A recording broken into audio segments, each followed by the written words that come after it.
Accounts. The topic is incomplete records. Illustration number 1. The learning objective in this is how to prepare the statement of affairs and calculate the profit.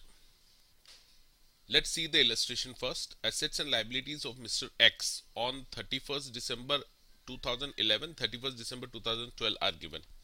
Assets दे रखी है आपको, building, furniture, opening balance तो दे रखा है लेकिन closing नहीं दे रखा है. Stock, data, cash at bank and cash in hand, all these assets are given, both opening and closing. Liabilities given, loans and creditors, opening and closing दे रखा है. Now further it is given that depreciate the building by 2.5% and furniture by 10%. It means building का जो opening balance था 1 लाख, उसको आप depreciate कर दीजिए 2.5% से, ये आ जाएगा 2500 depreciation, and once you deduct this depreciation from opening balance you will get the closing balance. This is how you have to calculate the closing balance of building. Similarly, you can calculate the closing balance of furniture by charging a depreciation of 10% on opening balance of 50,000. Depreciation आएगा 5,000, deducted, you will get 45,000. Apart from this, there is another information. Life insurance policy of proprietor matured during the period. उसका amount था 40,000.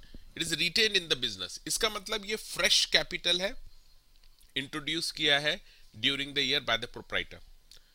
Proprietor took 2,000 per month for the family expenses. इसका मतलब he is drawing also 2,000 per month के हिसाब से draw कर रहा है, तो ड्यूरिंग द ईयर 24,000 हो जाता है.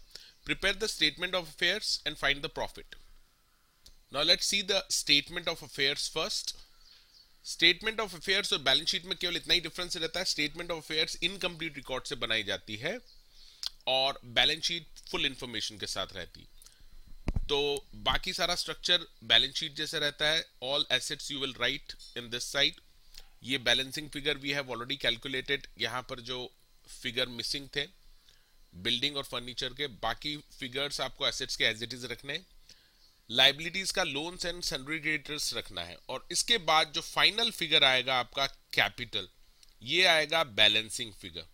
तो बैलेंसिंग फिगर आएगा 2,41,200 at the end of 2011, 4,40,700 at the end of 2012. Now we will see how to find out the profit with the help of this statement of affairs. Profit calculate करने के लिए एक बहुत ही सिंपल फॉर्मूला है. You just take the difference of capital, closing और opening capital का difference ले लो, add the drawings during the year and less the fresh capital introduce during the year. So as per the statement of affairs, closing capital आपका था 4,40,700 and opening capital था 2,41,200. इसका difference ले लेंगे, ये आ रहा है 1,99,500. Now simply add the drawing which we have already calculated. 24,000 का ड्राइंग है, ऐड कर दीजिए.